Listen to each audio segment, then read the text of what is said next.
अस्सलाम वालेकुम। पाकिस्तान के बदहाल शहर कराची से मैं हूं मसूद रज़ा। आज पूरी कौम ने यौम यकजहती कश्मीर मनाया।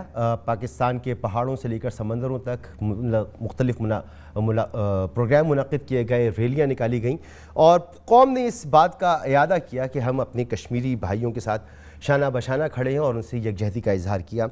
इसी तरह वज़ीर आज़म इमरान खान साहब जो हैं वो अभी चाइना के दौरे पर हैं और आज उनकी चाइनीज़ सदर से मुलाकात हुई। उनके ज़ोराने में उन्होंने शिरकत भी की और पाकिस्तान वहाँ पर से दुनिया को ये मैसेज दे रहा है कि पाकिस्तान का ख़ित्ते में और दुनिया में सियासी रोल क्या होगा, इसकी डायरेक्शन क्या होगी, इसकी माशी डायरेक्शन क्या होगी। तो ये भी आज के दिन की इम्पोर्टेंस है। लेकिन ज़्यादा इम्पोर्टेंस जिस चीज़ को आज मिली वो अपोजिशन रहनुमाओं की मुलाकातें हैं। आसिफ अली जरदारी और बिलावल भुट्टो जरदारी ने आज मुलाकात की शहबाज शरीफ और मरियम नवाज़ से और ये मुलाकात बहुत दिलचस्पी के साथ और बहुत बारीक बीनी से देखी गई। इस मुलाकात में जब आसिफ अली जरदारी वहाँ पहुँचे हैं तो वो यकीनन खाली हाथ नहीं पहुँचे थे। उनके पास मुख्तलिफ ऑप्शंस मौजूद थे जिनको उन्होंने डिस्कस किया और जो इत्तलात हमारे पास मौजूद हैं उसके मुताबिक आसिफ अली जरदारी साहब ने नून लीग की क़यादत को इस बात पर कायल किया है कि तहरीक अदम एतमाद का मरहला अब शुरू होना चाहिए और पार्लियामान में तब्दीली का आगाज़ होना चाहिए। इस सिलसिले में मुबैना तौर पर आसिफ अली जरदारी साहब ने और बिलावल भुट्टो जरदारी साहब ने नून लीग की क़यादत के सामने 20 नाम रखे हैं जो उन्होंने बताया कि ये तहरीक इंसाफ के लोग हैं जो हमसे मिल चुके हैं और अब तहरीक अदम एतमाद का मरहला आसान है, हम पार्लियामान में तब्दीली ला सकते हैं। ये भी राय मौजूद थी कि स्पीकर असद कैसर के खिलाफ तहरीक अदम एतमाद पहले लाई जाए, उनको तब्दील किया जाए, पंजाब में तब्दीली लाई जाए और फिर मरकज़ में तब्दीली लाई जाए। ये मुलाकात जब ख़त्म हुई और जो प्रेस कॉन्फ्रेंस हुई, जो गुफ्तगू हुई, उसमें इस बात की झलक वाज़े तौर पर मौजूद नहीं थी कि कोई फ़ैसला हुआ है। लेकिन अब से कुछ देर पहले नवाज़ शरीफ साहब की और शहबाज शरीफ साहब की टेलीफोनिक गुफ्तगू हुई है और नवाज़ शरीफ साहब ने इस पर इजहार अपना ये किया है। उन्होंने कहा है, इत्तेफाक किया है कि तहरीक अदम एतमाद का अगर ऑप्शन मौजूद है और पीपल्स पार्टी के पास नंबर्स पूरे हैं तो हमें इस ऑप्शन पर जाना चाहिए। और शहबाज शरीफ साहब ने CEC का इजलास तलब कर लिया है 7 फरवरी को। अहम और दिलचस्प डेवलपमेंट है। अगर ऐसा होता है तो मुमकिन है कि जो लॉन्ग मार्च की तैयारी है पाकिस्तान पीपल्स पार्टी की या PDM की, शायद उसकी नौबत ना है और हुकूमत इस ऑप्शन की तरफ अगर जाती है और अगर इसमें कामयाब हो जाती है तो लॉन्ग मार्च ना हो, वरना फिर देखना होगा कि आगे लॉन्ग मार्च के हवाले से बहरहाल अभी तक पीपल्स पार्टी, PDM और नून लीग इनके दरमियान कोई बाकायदा इत्तेफाक नहीं है कि ये एक साथ करेंगे या अलग करेंगे। पहला मरहला यही है कि पार्लियामान में तब्दीली लाई जाए। जो गुफ्तगू की इस मुलाकात के बाद रहनुमाओं ने वो मैं आपको सुनाता हूँ। शहबाज शरीफ साहब क्या कह रहे हैं, बिलावल साहब क्या कह रहे हैं और मरियम साहबा क्या कह रही हैं।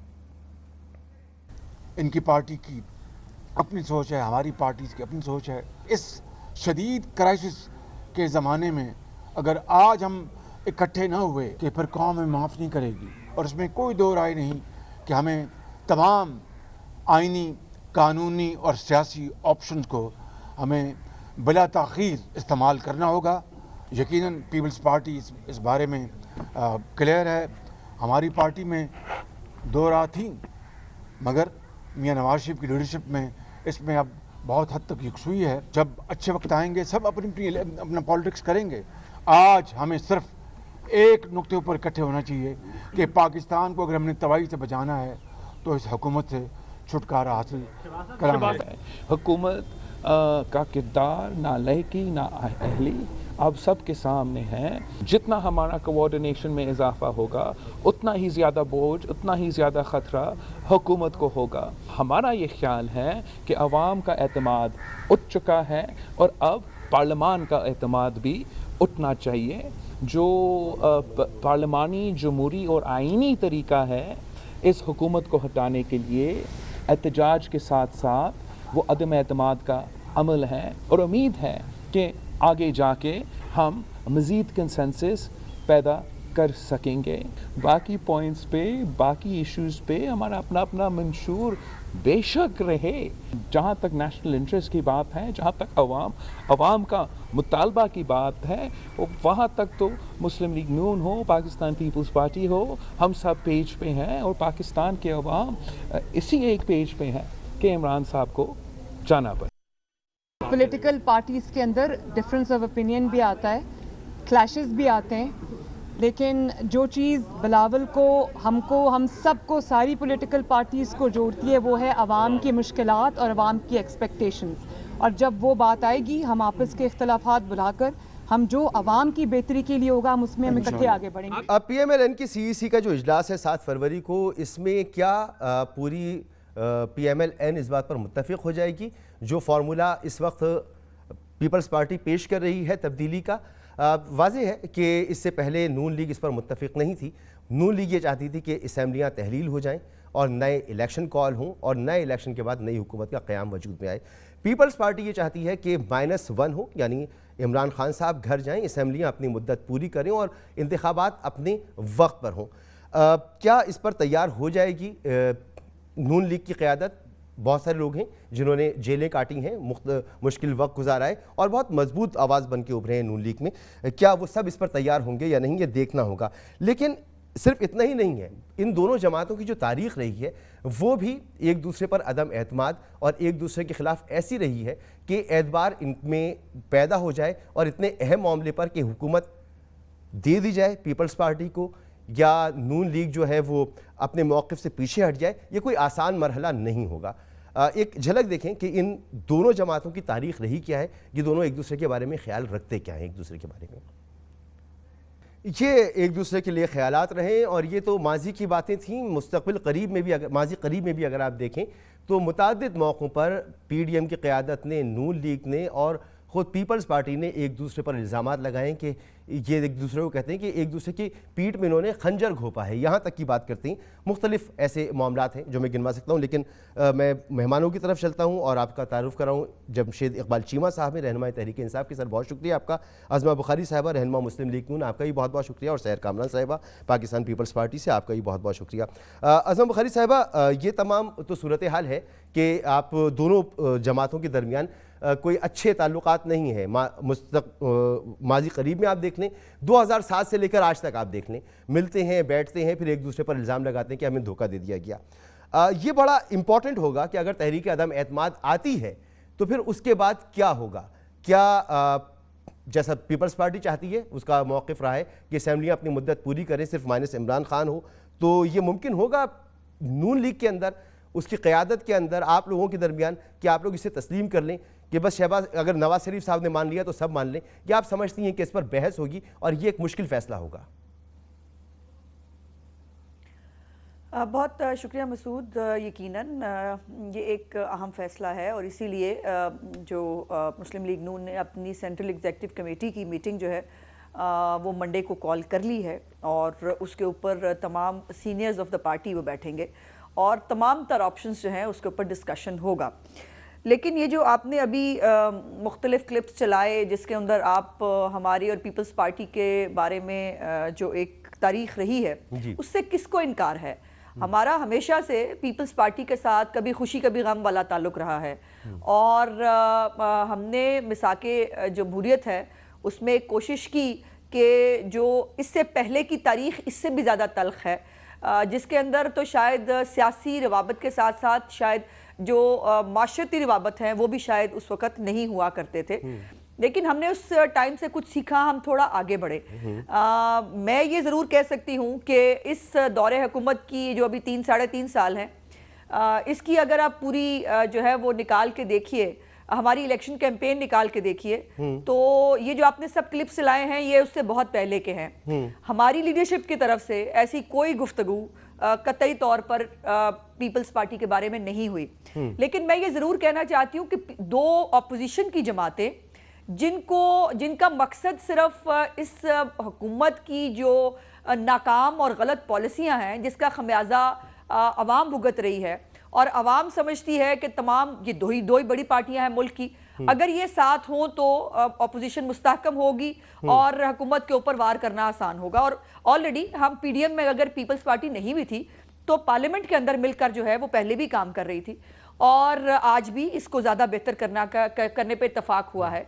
लेकिन ये अपोजिशन की दो पार्टियां जिन्होंने फिर ये भी याद रखिए कि हमने एक दूसरे के खिलाफ इलेक्शन लड़ना है हर जगह पर जब भी इलेक्शन होगा, और लेकिन हमने तो किसी को डाकू का के स्पीकर नहीं बनाया ना, हमने किसी को जिन पे कत्लों के इल्जाम लगाए उनके खिलाफ हम अदालतों में गए, उनको हमने अपने तहादी तो नहीं बना लिया ना। हम जिनको गालियां देते रहे और बिलो द बेल्ट गालियां देते रहे, उनको हम अपने साथ उनको अपने साथ बिठा के हुकूमत में तो नहीं बैठे हुए। चपड़ासी को हमने वजीर दाखिला तो नहीं लगाया हुआ ना। नहीं, तो ये बात है, इसमें मुख्तलिफ है, दो मुख्तलिफ चीजें हैं। मैंने वो सुनाया इसलिए कि आपकी ये हिस्ट्री रही है, लेकिन अभी की तो बात है बिल्कुल स्टेट बैंक की खुद मुख्तारी का कानून बिल्कुल है, सेनेट में गया और आप लोगों का ये इल्जाम रहा कि यूसुफ रजा गिलानी साहब मौजूद नहीं थे। पीपल्स पार्टी की वजह से ये कानून पास हो गया। इससे जरा सा और आप पीछे चले जाएं, अपोजिशन लीडर के इलेक्शन हुए, इससे और जरा पीछे चले जाएं, तहरीक अदम एतमाद हुई, इससे जरा सा और पीछे चले जाएं तो सेनेट के चेयरमैन का इलेक्शन था। सब पर आपने यही कहा और इसीलिए पीडीएम भी टूटी। तो ये तो माजी करीब की बात है कि आप लोगों का बिल्कुल इत्तेफाक एक दूसरे पर नहीं है। इतना बड़ा फैसला कि तहरीक अदम एतमाद हो, फिर उसके बाद क्या? असल सवाल तो यह है ना कि उसके बाद क्या, आप लोग किस चीज पर राजी हो सकते हैं इस लेगेसी के साथ? जी इसी पे डिस्कशन होना है ना मंडे को, कि हम समझते हैं कि इस हालात में, इस हंग पार्लियामेंट के साथ, और जहां पर अवाम भी जिस हुकूमत के मैंडेट को तस्लीम नहीं करती, और आज पूरी दुनिया में इमरान खान साहब सिलेक्टेड वजीर आजम वाली जो है वो पहचाने और जाने भी जाते हैं, और उनके साथ रवैया भी वही होता है। चाइना में इस वक्त उनके साथ जो हो रहा है, जिस तरह से उनको ऑनलाइन उनके साथ क्लासें ली जा रही हैं, और जो उनके साथ रवैया है वो इसीलिए है बिकॉज ही सिलेक्टेड। और आज तक वो बेचारे, आपको पता है कि वो फ़ोन का इंतज़ार करते हैं, बाइडेन उनको फ़ोन नहीं करता, उनको जो है दुनिया अपने साथ नहीं बिठाती। सो इसीलिए यही बात हम आज भी इसके ऊपर मेजॉरिटी हमारी पार्टी में इस बात पे कन्विंस है कि नए इलेक्शंस ही पाकिस्तान को आगे ले जा सकते हैं इन हालात में। और देखिए इमरान खान साहब, मैं आपको खुद बड़ी मगर मामला ये है कि देखिए वोट लेकर आ रहे हैं आसिफ अली जरदारी साहब, अजमा साहब वोट लेकर आ रहे हैं आसिफ अली जरदारी साहब, 20 वोट वो दिखा रहे हैं मेरे पास है, मैं चाहूंगा तो अदम एतमाद आएगी, तो चलेगी भी तो उनकी ना। वो तो नहीं चाहते कि ये हुकूमत खत्म हो जाए और नए इलेक्शन कॉल हो जाए, वो तो चाहते हैं बाकी टाइम पीपल्स पार्टी को मिले। नहीं देखिए, अगर मैं ये मान भी लूं, अव्वल तो ये बात ऐसे नहीं है।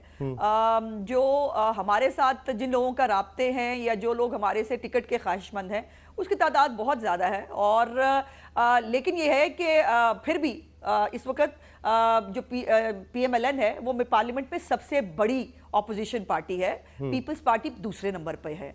तो इस बात को, और ये इसमें देखिए, जब आपने एक मकसद के लिए आगे बढ़ना होता है, फिर थोड़े से 2 स्टेप्स पीछे जाने पड़ते हैं, 3 स्टेप आगे लेने पड़ते हैं, और इसी तरह से हिकमत अमली बनती है। लेकिन मैं जो इंपॉर्टेंट बात आपसे करना चाह रही थी वो ये है, इमरान खान साहब अपने जब कंटेनर पे थे या ऑपोजिशन में थे, वो कहते थे पार्लियामेंट की मुद्दत 4 साल होनी चाहिए, 5 साल बहुत ज्यादा होती है, 4 साल होनी चाहिए।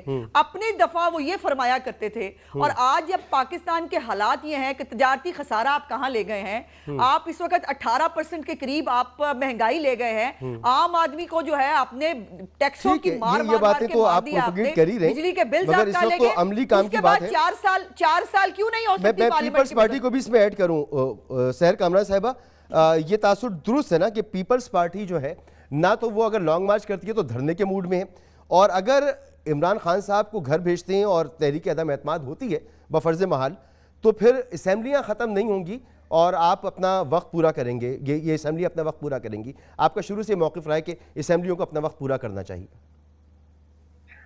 शुक्रिया मसूद। बात ये है कि मैं तो यहाँ पे बैठ के आपको नहीं कह सकती कि जो है वो असेंबलियाँ वक्त पूरा करेंगी या जो है इन हाउस तब्दीली करने के बाद इलेक्शन कॉल होंगे। लेकिन ये बातें पार्टी की मीटिंग में डिसाइड होती हैं, ये बातें बाहमी इत्तेफाक के तय होती हैं। आपने एक लिस्ट चलाए, मैं आपको जो भी उस्मा ने भी कहा कि मैं आपको बताऊं कि इससे पहले जब आई थिंक वो फरवरी 2005 ही था, जब बेनज़ीर साहिबा जद्दा तशरीफ लाके उन्होंने नवाज शरीफ से मुलाकात की थी, तो मिसाक जमहूरियत हुआ था, जिसके बाद जो है पाकिस्तान में जमहूरियत वापस आई। और आज इस फरवरी में जो मुलाकात हुई है, इससे जमहूरियत को इस्तेकाम मिलेगा। तो ये जो बातें पिछली निकाल रहे हैं, फिर वही बात है कि वो जो बातें PTI कर रही है, जो PTI के वुज़रा कर रहे हैं, वो तो हर दौर में वही बातें करते हैं।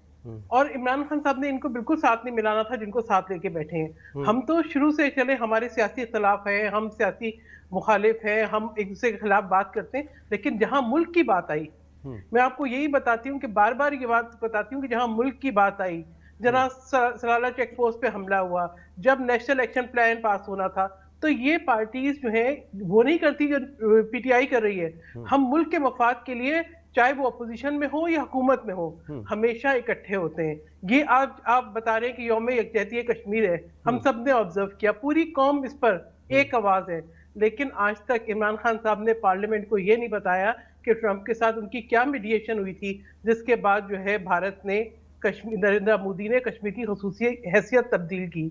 मुझे ये नहीं, हमें ये नहीं बताया कि भाई आप जो है वो पिछले क्या आपने अमली इकदाम किए, क्या कोई आपने कोई वो तो उस वक्त होगा ना जब पार्लियामेंट चलेगी और पार्लियामेंट जब कश्मीर के ऊपर रेजोल्यूशन करेगी तो वो नहीं बैठते। ये तो ये हालात नहीं है, मगर सर आप जहां तक बात कर रही हैं कि कौम पर बात आती है, मुल्क पर बात आती है और उसूलों की बात होती है। अभी की तो बात है, इमरान खान साहब तहरीक चला रहे थे नून लीग की हुकूमत के खिलाफ, आसिफ अली जरदारी साहब स्टेज शेयर कर रहे थे जनाब क़िबला तहरुल क़ादरी साहब के साथ, और मॉडल टाउन पर आप कह रहे थे कि आप हिसाब लेंगे, आप जो है वो कत्ल का इल्ज़ाम शहबाज शरीफ साहब और उनकी हुकूमत पे लगा रहे थे।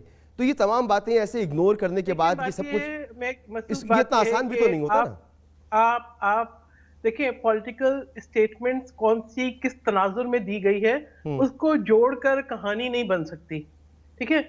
असल हकीकत यह है कि आज जो हालात है कि पाकिस्तान की हर शोबा पाकिस्तान का, चाहे वो गवर्नेंस हो, चाहे वो दाखिली मामलात हो, चाहे वो खारजी मामलात हो, चाहे वो मईशत हो, हर जो हमारा शोबा है वो तबाही के दहाने पे, चाहे ज़राअत हो, ठीक है। एक ज़राई मुल्क के अंदर ज़राई बहरान है, ठीक है। चाहे कोई भी शोबा जो है वो ऐसा नहीं है कि जो तबाही से बच गया हो। ऐसे वक्त में बिल्कुल उसी तरीके से अपोजिशन पार्टीज इकट्ठी होंगी, जैसे जब पाकिस्तान के ऊपर पाकिस्तान की सालमियत पे कोई बात आती है तो अपोजिशन पार्टीज जो है वो इकट्ठी होती हैं। बहुत सी राय हम कायम कर सकते हैं, लेकिन उन पे तबसरा कर सकते हैं। आपने अपनी यूसुफ रजा गिलानी की भी बात की। देखें, बात यह है कि अगर यूसुफ रजा गिलानी ने वोट ही नहीं देना होता तो किसी और सेनेटर को कह देते ना कि एब्सेंट हो जाए। देखिए, बात यह है कि हमने तो इस पे बात नहीं की, अंडरस्टैंडिंग की बात है कि मुशाहिद हुसैन जो है उनको कोविड था, लेकिन जो सबसे अहम सवाल है मैं पूछ रही हूँ, जो आप लोगों में से किसी ने उठाया नहीं, कि जब कोविड के लिए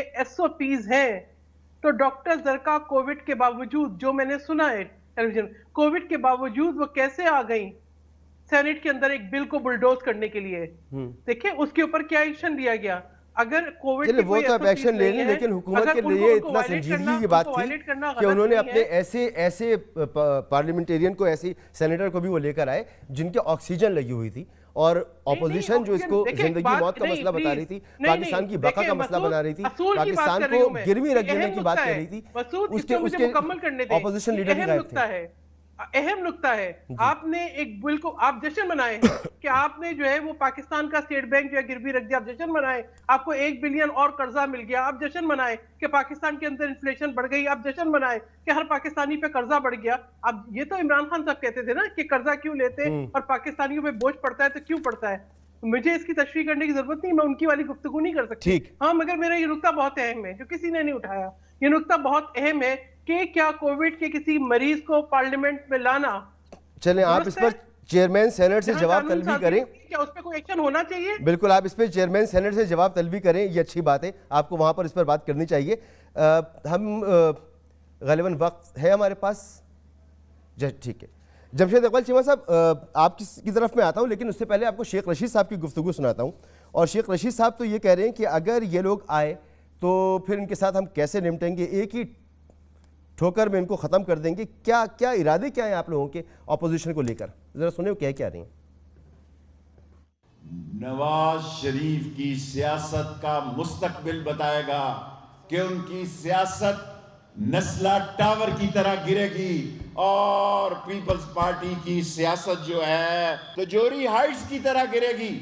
फजलुर रहमान साहब काबिले एक आलिम दीन है, हमारे इत्तेहादियों के पास मदद लेने के लिए चले गए। आए आप दोनों इकट्ठे होके आए, तीनों इकट्ठे होके आओ, सारे गंदे अंडे इकट्ठे होकर इस्लामाबाद आओ, एक ही ठोकर में आपको मार देंगे, एक ही ठोकर में आपको मार देंगे। इससे पहले असद उमर साहब कहने लगे अगर आए तो बड़ी ठुकाई होगी। तो ये मूड क्या है जमशेद साहब? एक मुझे ब्रेक लेने दें, ब्रेक के बाद आपसे पूछते हैं कि वैसे तो मुझे लग नहीं रहा, अगर तहरीक अदम एतमाद की तरफ ये पहले चले जाते हैं, उनका इत्तेफाक होता है तो शायद धरने की या लॉन्ग मार्च की ज़रूरत ही पेश ना आए। और अगर इन्होंने किया तो ये आप लोग किस तरह की बातें कर रहे हैं? पहले कभी असद उमर साहब कह रहे थे इनकी ठुकाई कर देंगे, अभी शेख रशीद साहब कह रहे हैं एक ठोकर में उड़ा देंगे।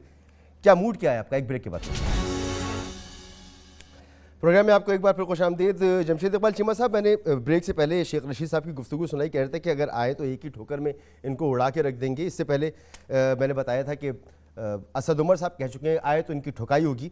तो आप तो इस मूड में बैठे हैं, लेकिन यहाँ सूरत हाल ये है कि आज की मुलाकात के बाद यकीनी तौर पर आसिफ अली जरदारी साहब ने कुछ ऐसे नंबर्स पेश किए हैं नून लीग की क़यादत के सामने, उनको दिखाया है कि नवाज शरीफ साहब तैयार हो गए तहरीक अदम एतमाद पर। पहले तो ये कि आपका वहाँ पर मूड क्या था, क्या आप इरादा रखते थे, आए तो आपने क्या करना था, और इस वक्त तो पूरा गेम तब्दील होता नजर आ रहा है। एक तब्दीली है कि तहरीक अदम एतमाद आ सकती है और ये सीरियस कोशिश मालूम हो रही है। देखें, इसमें पहली बात तो आप जो शो कर रहे थे, पुराने क्लिप सुना रहे थे और मेरी दोनों बहनें बात कर रही थी कि ऐसा बड़ी पुरानी बात है, अब नहीं होता। मैं रिसेंटली 2 जगह पे, एक दिन मार रोड पे जो ताहिर कादरी साहब के साथ स्टेज शेयर कर रहे थे जरदारी साहब उस दिन, और उसके बाद बिलावल साहब का, मोदी का जो यार है गद्दार है। गद्दार का लफ्ज़ तो मैंने कई बार सुना है, रिसेंट पास की बात कर रहा, मैं पुरानी बात नहीं कर रहा, 90s वाली नहीं बात कर रहा मैं, मतलब आप कह लें कि 2010 वाला जो उसमें भी कर रहा हूँ। और ये जो मैंने सारे क्लिप्स सुनाए थे ये भी बात के ही हैं, 2008 के बाद के ही हैं सारे क्लिप्स। जी 8 के बाद गई हैं, 8 के बाद गई हैं। लिहाजा आप कह लें कि रिसेंटली जब उन्होंने कहा कि हमें भी ट्रेक किया गया और पीपल्स पार्टी ने कहा हमें भी ट्रेक किया गया, उस वक्त भी इसी तरह की मिलती जुलती चीज़ें थीं जो बिलावल साहब के बारे में कही गई, भुट्टो साहब के बारे में कही गई और उन्होंने इनके बारे में की। लिहाजा ये मैं समझता हूँ कि क्रेडिबिलिटी के हवाले से इन दोनों पार्टियों का कोई हाल नहीं, और बड़ी दिलेरी से बाहर आके कर जाते हैं बात कि जी हम तो बहुत नेक बीबे बच्चे बन गए, अब हमने तो कभी बात ही नहीं की। लेकिन मसला ये है कि आजकल हर चीज़ पकड़ी जा रही होती है, आप कह लें कि रिकॉर्ड हो रही होती है, और तकरीबन प्लस माइनस उसका रेफरेंस मिल जाता है कि डेट कौन सी थी, सियाको सबाक क्या थे। सो सियाको सबाक क्या है कि बात जो है ये आउट ऑफ कंटेक्स्ट क्या है कि रद्द भी नहीं की जा सकती। बेसिक जो बात है, बेसिक बात यह है कि पीपल्स पार्टी एक हुकूमत है, हुकूमत है, और वहाँ पे पीपल्स पार्टी लोअर सिंध की अगर बात करें तो वोट शोट देती है वहाँ पे। बाकी पाकिस्तान में उनका एक ही जोर है कि हम किसी तरह ख़रीदो फरोख्त करके कुछ चीज़ें बना लें, जो कुछ निकल सकता है किसी जगह से ख़रीदो फरोख्त करके कर लें। लिहाजा वो इस चक्कर में होती है, और मुस्लिम लीग नून का दिल करता है कि पीपल्स पार्टी जो है ये जो जिस हुकूमत में है उस हुकूमत से बाहर आ जाए। अब पीपल्स पार्टी प्रैक्टिकली एक रीजनल पार्टी है, उससे रीजन से ज़्यादा आप कह लें अगर इलेक्शन के थ्रू मिलना है तो उससे एक रीजन से ज़्यादा कुछ नहीं मिल सकता।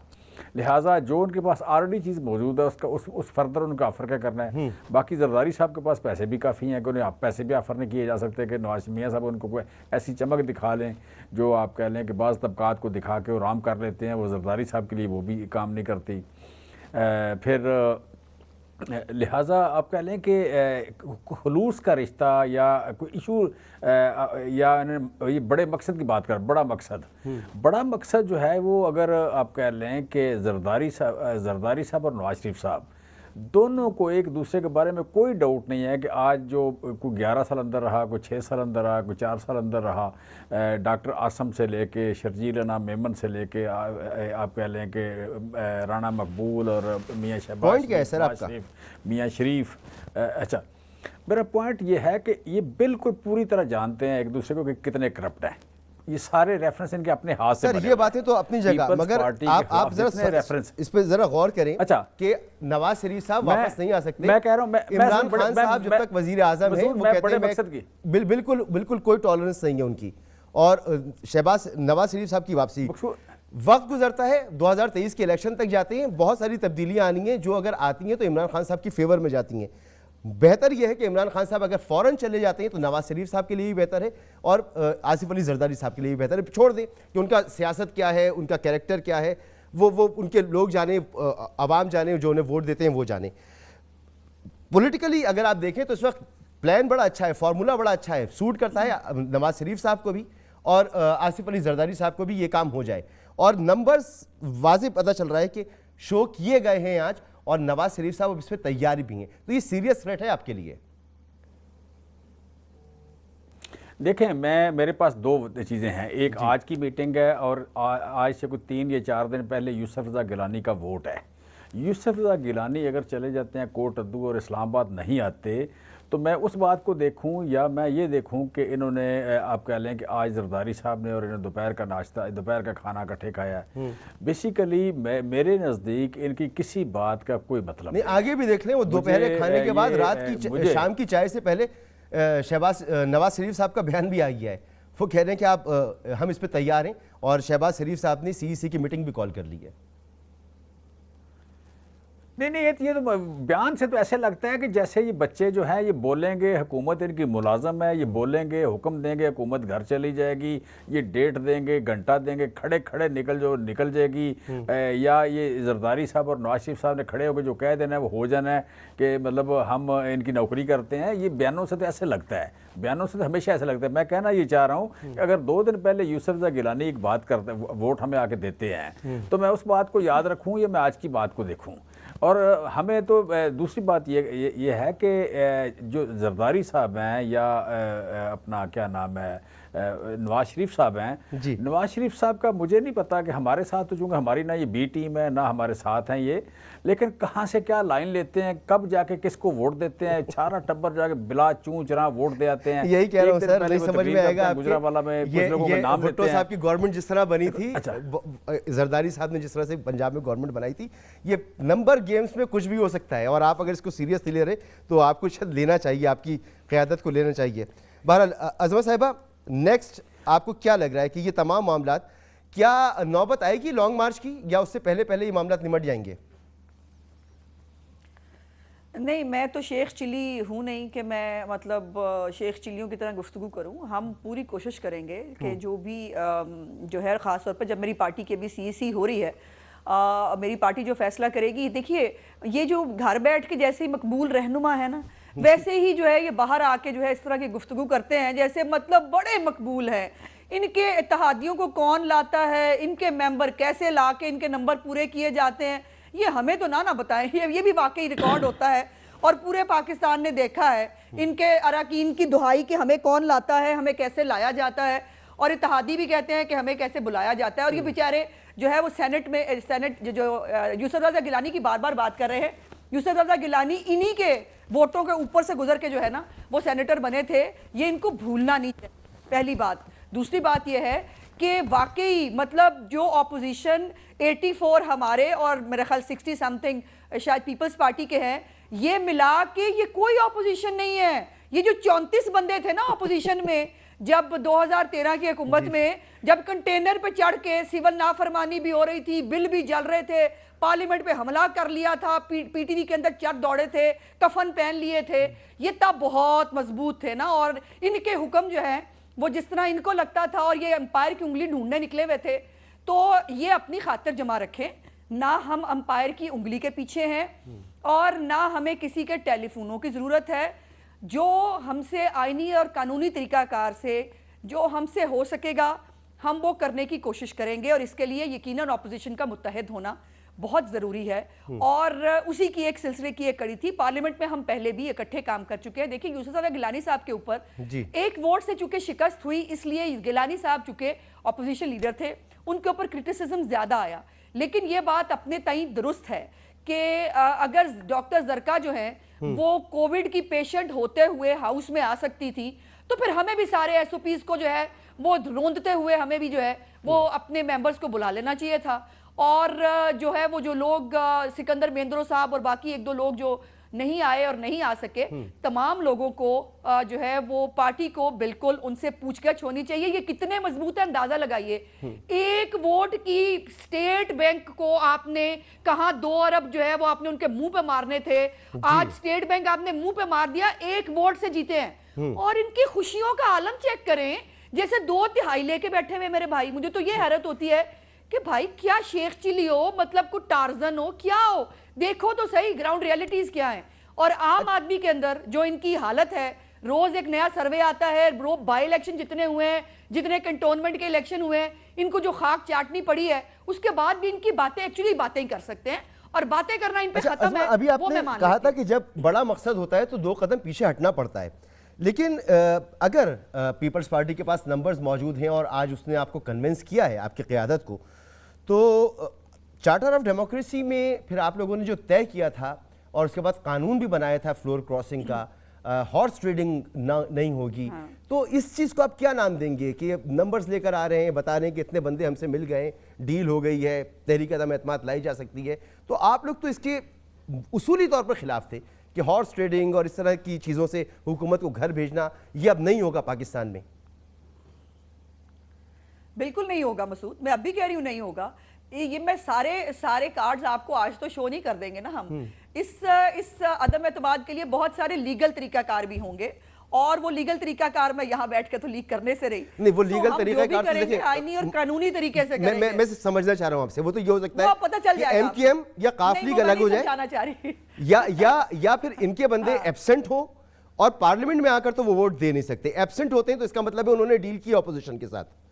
पार्लियामेंट में आकर अगर वोट करते हैं तो फिर वो फ्लोर क्रॉसिंग का कानून पर लागू होता है। एमकेएम और काफ लीग अलग होने के मूड में नहीं है। कुछ तरीकाकार है जी नहीं, आपको किसने कहा, आपको कैसे लग रहा है? और भी कुछ तरीकाकार है। मैंने जैसे कहा कि आज के लिए इतना काफी है इन बेचारों की जो चीखें और परेशानियां हैं। मतलब देखिए हमारे पे फोकस हो भाई, अपने पे तो फोकस करो। देखो तो सही, अभी आप दोबारा बिजली की कीमत बढ़ाने जा रहे हो। आपने जो 550 अरब रुपए के नए टैक्सेस लगाए हैं, जो स्टेट बैंक आपने गिरवी रख दिया है, आम आदमी आपसे उसका सवाल पूछ रहा है। इनको गली मोहल्लों में लोग इनको बद्दुआएं और गालियां दे रहे हैं। ये उसका ख्याल नहीं है। ख्याल ये है कि नवाज शरीफ को गालियां कैसे दें, शहबाज शरीफ को नाहल कैसे कराना है। ये इनकी कंसंट्रेशन इसके ऊपर है, लगे रहे, उसी पे लगे रहे, हमें सूट करता है। लेकिन मैंने आपसे फिर कह रही हूं, कोई गैर कानूनी गैर आईनी तरीकाकार नहीं होगा। हमें हमारे अंदर, हम भी सियासत के पुराने खिलाड़ी हैं, हमें मालूम है कि आईनी और कानूनी तरीकाकार क्या होते हैं। जो भी होगा आईनी और कानूनी तरीकेकार से होगा। उसमें आप कम से कम हॉर्स ट्रेडिंग या आप कम से कम कोई खरीदनो फरोख्त का इल्जाम आप नहीं लगा पाएंगे, ये मेरा मुकम्मल यकीन है। अच्छा, कैसे होगा सहर, ये कैसे होगा कि बंदे आपके साथ आके मिल जाएं नून पीटीआई के और फिर आप ये भी कहें कि वो ज़मीर की आवाज़ पर आ गए और कोई खरीदो फरोख्त नहीं हुई? पीटीआई की तरफ से तो इल्ज़ाम लगेगा आपके ऊपर। देखिए अगर ऐसा होता है, पीटीआई की तो इस वक्त अपने अंदर से जो आवाज़ें आ रही हैं वो पीटीआई पे इल्ज़ाम लग रहे हैं। ठीक है, जस्टिस वजी बता रहे हैं कि करप्शन कैसे हो रही है। इन्होंने नुस्ता टावर का कह रहे हैं कि उसकी तरह ढह जाएंगे। इनको शर्म नहीं आती कि ये जो है जो वजीर आजम का महल है वो तो 12 लाख में रेगुलराइज कराते हैं, गरीबों का घर गिरा तो उस पर जो है वो जश्न मना रहे हैं। देखिए बात ये है कि आपकी जिम्मेदारी तो ये थी कि आप कुछ इनको कोई आसरा देते, आप उसके बजाय जो है इस किस्म की बातें कर रहे हैं। इस वक्त जो पीटीआई के अंदर से आवाजें आ रही हैं जो एक्सपोज कर रही हैं इनको, जो बता रही हैं कि इनके जो माफिया हैं जब वो जेल जाएंगे, अभी जमशेद चीमा साहब फरमा रहे थे तो मैं ही बता रही हूँ कि जब आपके तेल, गैस, आटा, चीनी, बीआरटी, बिलियन ट्री सुनामी के माफिया जेल में जाएंगे, वही तो हम पूछ रहे हैं कि नैब जो है वो एक वीडियो स्कैंडल पे कॉम्प्रोमाइज है, आप लोग के खिलाफ कोई कार्रवाई नहीं हो रही। ये जो घबराहट है ना, इनकी जो घबराहट है, जो वजीरों को अपनी जिम्मेदारियां पूरी करने नहीं दे रही, यानी मुल्क भर में जो है वो दहशतगर्दी बढ़ गई, जराइम बढ़ गए, इस्लामाबाद जैसा शहर जो है वो जराइम का गढ़ बन गया, लेकिन वजीर दाखिला जो है अजीब अजीब बयान दे रहे हैं। मरी के सानहा हो गया, वजीर जो है जो आपके जो है इंफॉर्मेशन मिनिस्टर अजीब गरीब बयान दे रहे हैं। देखिए बात यह है कि वजीर आजम की घबराहट आप इस बात से अंदाजा लगाएं कि वो कहते हैं अभी तक तो मैं अपने ऑफिस में बैठ के तमाशा देख रहा था, बाहर निकलूंगा तो वजीर आजम घबरा रहे होंगे। लेकिन मुझे एक बार फिर बताएंगे कि ये जो सारा अमल है, ये सारा अमल है, मुझे पता है, मैं सिर्फ आपसे पूछ रहा हूँ, पार्टी पल्स जो आप सुनती होंगी पार्टी के अंदर, कि क्या इस अमल के बाद अगर ये आप करने में कामयाब हो जाते हैं या इसका अटेम्प्ट करते हैं या कुछ लोग आपके साथ मिलते हैं तो उसके बाद फिर इस तरह की वीडियो नहीं आएंगी जैसा सेनेट इलेक्शन के वक्त हुआ था कि आपके कोई सूबाई वजीर जो है वो खरीदो फरोख्त की बात कर रहे हैं, पैसे देने की बात कर रहे हैं। ये क्यों सोच रहे हैं? क्योंकि ऐसा होता है ना, हमारे साथ मिल जाएंगे। आपको क्या अभी इत्तेहादियों के तहफ्फुज़ात नहीं सुनाई दे रहे? आप ये बताएं कि हर दफा इत्तेहादियों को जबरदस्ती जो बिठाया जाता है, आपने परवेज खटक ने क्या ओपनली बात नहीं की है? क्या नूर आलम ने ओपनली बात नहीं की है? क्या नदीम अजहर चंद ने ओपनली बात नहीं की है? बहुत से लोगों के मैं नाम नहीं लूंगी जो कि बात करते हैं, ठीक है, जिन लोगों के अपने तहफ्फुज़ात हैं, जो समझते हैं कि इस वक्त जो है पीटीआई के टिकट पे वो अपने हलकों में नहीं जा सकते। देखिए इसमें कोई ढकी छुपी बात नहीं है।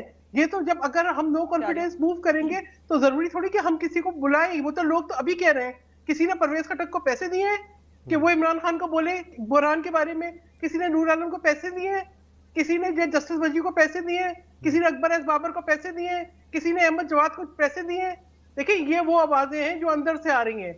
क्यों आ रही हैं? इनकी खराब कारकर्दगी की वजह से आ रही हैं। यूसुफ रजा गिलानी पे बात करेंगे, बिल्कुल करेंगे, इसलिए कि इमरान खान साहब ने तो किसी का जनाजे पे जाना नहीं, किसी के दुख दर्द में शरीक नहीं होना, चाहे वो तैयारा हादसा हो, चाहे वो हजारा बरादरी अपने जनाजे रख के बैठी रहे, चाहे वो मरी सानिया हो, चाहे वो साहिवाल की बात हो, उन्होंने तो किसी के जनाजे में, किसी के दुख दर्द में शिरकत नहीं करनी। अगर यूसुफ रजा गिलानी 11:30 बजे आपने एजेंडा पेश किया, अगर वो उस वक्त चले गए थे, अब जो हमारी एक रिवायत है उसके मुताबिक ताज़ियत की, उसमें तो बड़ी बात हो रही है। लेकिन बात यह है कि किसी ने पूछा कि आपके ऊपर कुछ इखलाकी जिम्मेदारियां हैं, आप उनको क्यों पूरा नहीं करते? आपका मानना ये कि ये आवाजें जो आ रही हैं, तो इसमें हॉर्स ट्रेडिंग का इसको नाम देना दुरुस्त नहीं होगा, अपना दिखाते। ये इनके अंदर खुद तब्दीली आ रही है। आप क्या कह रही हैं, आप बताएं। जी मैं सिर्फ ये कह रही हूँ कि जो हमारा नेशनल असेंबली में भी बिल पास हुआ था, जब इन्होंने बुलडोज करके 36 बिल पास किए हैं, उसमें इनके अपने 12 मेंबर जो है वो मौजूद नहीं थे, हुकूमत की तमाम तर जोर लगाने के बावजूद। तो इस बात को एक ज़हन रखें। दूसरा इंपॉर्टेंट बात मैं ये करना चाह रही हूँ, जो शेख रशीद बार बार नस्ला टावर और तिजोरी हाइट्स की जो है वो करके वो कर रहे हैं, हमारी सियासत खत्म करने के लिए वो सुप्रीम कोर्ट को इस्तेमाल करना चाहते हैं। ये दोनों फैसले सुप्रीम कोर्ट ब्रेक लेना है, क्या ब्रेक लेना है। ये इस तरह के बयान तो मुशर्रफ भी दिया करते थे, किसी की सियासत खत्म नहीं होती, अवाम जिसको चाहते हैं इलेक्ट करते हैं। एक ब्रेक के बाद वापस आते हैं। Welcome back. जमशेद इकबाल चीमा साहब, क्या आप मेरे दोनों मौजूद मेहमानों की गुफ्तगू सुनने के बाद इस बात पर अब भी मुत्तफिक हैं कि इमरान खान की क़यादत में आपकी पार्लिमानी पार्टी जो है वो मुत्तहिद है और कोई ख़तरा नहीं है आपकी हुकूमत को, क्योंकि आपने इलेक्शन में जाना है और महंगाई बहुत बड़ा मसला है जिस पर आपका काबू नहीं है? देखें, यू कैन से कि हमने पेंडेमिक के दौर में बड़े अनयूजुअल हालात में बेस्ट परफॉर्म किया है। तो आज जिस तरह बात आपने शुरू की कि जी जितना टाइम गुजरेगा इसका गवर्नमेंट को फ़ायदा होगा और यही परेशानी है अपोजिशन की। सो हमारी 1300 रुपये का टैक्स बढ़ रहा है। अगले साल की जो बात आपकी नीचे पट्टी चल रही थी कि 7200 रुपये का टैक्स जो है उसका टारगेट रखा जा रहा है। यू कैन से कि आप एक्सपोर्ट 30% बढ़ गई है। बाकी तमाम इंडिकेटर वो गुर्बत के खात्मे के हों या आप कह लें कि रोज़गार के मिलने के हों, ज़राअत की तरक्की के हों, टेक्सटाइल की आप कह लें एक्सपोर्ट बढ़ने के हों, पाकिस्तान में सारी फसलों के बेहतर होने के हों, पाकिस्तान में इनकम बढ़ने के हों, सारे इंडिकेटर पॉजिटिव जा रहे हैं। और रिसेंट जो आपका एनालिसिस आया, ये सर्वे आया कि अवाम किसको समझते हैं, महंगाई का ज़िम्मेदार किसको समझते हो, तो 67% लोगों ने कहा कि इट इज़ अपने ग्लोबल फिनामिना। सो ये परेशानी की बात तो है स्पेशली इन लोगों के लिए। बाकी ये है कि बाकी जो है कि देखें भी बात कर ले प्लीज़, बुरा लगता है बंदा, आपने जो कोई कहना था कह लिया। बाकी ये है कि देखें ये जो कम से कम लफ्ज़ बोलते हैं गद्दार, आपस में गद्दार अगर कह के तो फिर साथ बैठ जाना, खाना खा लेना। तो दोनों बहनों ने मुझे बार बार कहा, एक बार दोनों ने कहा कि इनको शर्म नहीं आती। तो मैं पूछता हूँ आपको शर्म नहीं आती? आप ख़वातीन हैं कि आप गद्दार इखलाकी तौर पर तो आप कर लें, हर रोज आप गद्दार कहते हैं, अमली तौर पर, कानूनी तौर पर उनके पास ऑप्शन नहीं। वाकई मतलब आप कह लें कि आप हर रोज गद्दार से बड़ा इल्जाम क्या हो सकता है किसी भी बंदे पे? जमशेद साहब मेरे पास वक्त खत्म हो गया। Thank you so much. आप उम्मीद हैं और आप शर्म का भी इजहार दिलाने की कोशिश कर रही हैं। बहरहाल आपका बहुत बहुत शुक्रिया। अज़मा बुखारी साहबा आपका बहुत शुक्रिया। सहर कामरान साहबा आपका बहुत बहुत शुक्रिया। यकीनन आने वाले दिन इंटरेस्टिंग होंगे, इस पर नज़र रहेगी। इजाज़त दीजिए, अल्लाह हाफ़िज़।